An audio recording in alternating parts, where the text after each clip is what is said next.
నిజానికి మన చేతిలోని రాత మన చేతిలో ఉందా? భగవంతుడి చేతిలో ఉందా? మనం నిజంగా కొన్ని పరిహారాలు చేస్తే మన జాతకం మారుతుందా? మన విధి మారుతుందా?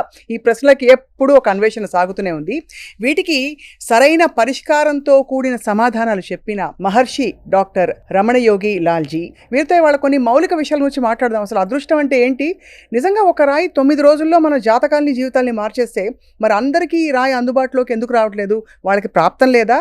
లేకపోతే వారు తెలుసుకోలేదా? ఇది వారికి పనిచేయట్లేదా? అన్నీ మాట్లాడదాం. గురువుగారు నమస్కారం అండి. నమస్కారం అమ్మా. నిజంగా ప్రాప్తం అంటూ ఏమైనా ఉంటుందండి? చాలా బాగుంటుందమ్మా. మిమ్మల్ని మేము ఎప్పటి నుంచో చూస్తున్నామో, మీరంటే మనం ఈ రోజున మనం ఇద్దరు కూర్చొని మాట్లాడుతున్నామంటే ఇదే ప్రాప్తం అంటే.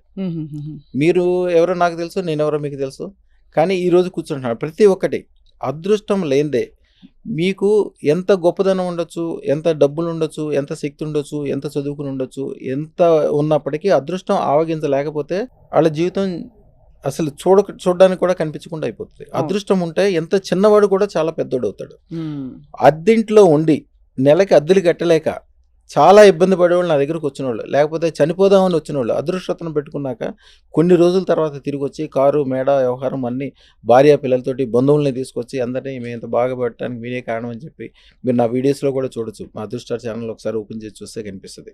నదిలో దిగితే తడిసిపోవడం ఎట్లాగా గ్యారెంటీ, అదృష్టతను పెట్టుకుంటే అదృష్టంతో తడిసిపోవడం అనేది అంత గ్యారెంటీ. అదృష్టం ఉన్న చోట ఆటోమేటిక్గా అదృష్టం ఉంటుంది.